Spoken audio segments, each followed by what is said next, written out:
এই যে number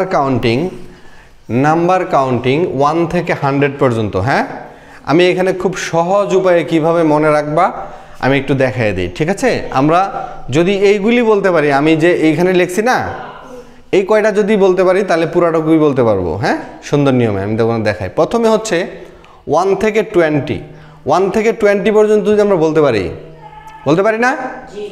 1 2 3 4 5 6 7 8 9 10 11 12 13 14 15 16 17 18 19 20, right?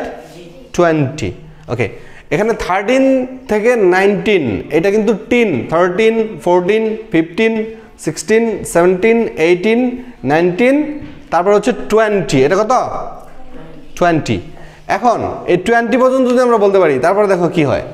এই 21 থেকে 29 একই রকম, 21 22 23 24 25 26 27 28 29। তারপরে আমাদের এইটা মনে রাখতে হবে, এটা কি 30, নট 13 না, এটা হচ্ছে 30। ওকে, এটা কি 30। আচ্ছা, এই 30 বললাম, তারপরে 31 থেকে 39, 31 32 33 34 35 36 37 38 39, পরে কি 30 কি 10 না, তারপরে এইটা কি 40। তারপর দেখো 41 42 43 44 45 46 47 48 49, এটা কি 50। আচ্ছা, এরকম ভাবে 51 থেকে 59, 51 52 53 54 55 56 57 58 59, তারপর কত 60। বুঝলেন না? 61 62 63 64 65 66 67 68 69, তারপরে কি 70। আচ্ছা, তারপর 71 72 73 74 75 76 77 78 79 80। ওকে, আচ্ছা, 81 82 83 84 85 86 87 88 89, তারপরে কি 90। গুড। তারপর 91 92 93 94 95 96 97 98 99 100। তাহলে আমাদের মনে রাখতে হচ্ছে কি 1 থেকে 20 পর্যন্ত।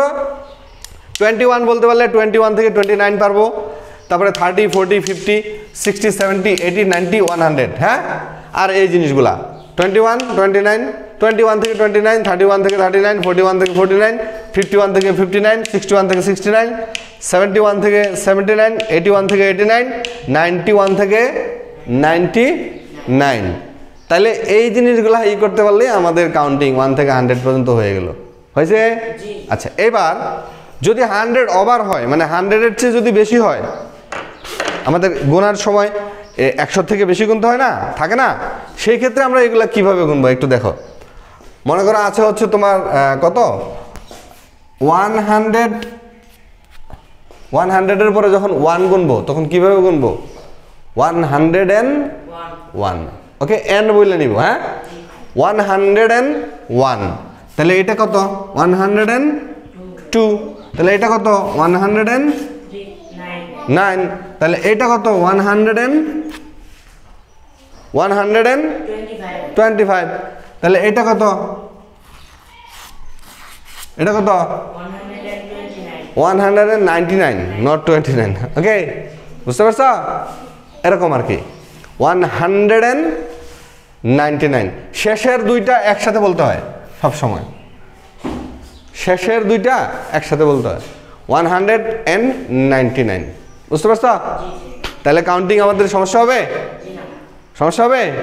এই জিনিসগুলো জাস্ট মনে রাখলেই আমরা এগুলা গুনতে পারবো। হ্যাঁ, থ্যাংক ইউ সো মাচ।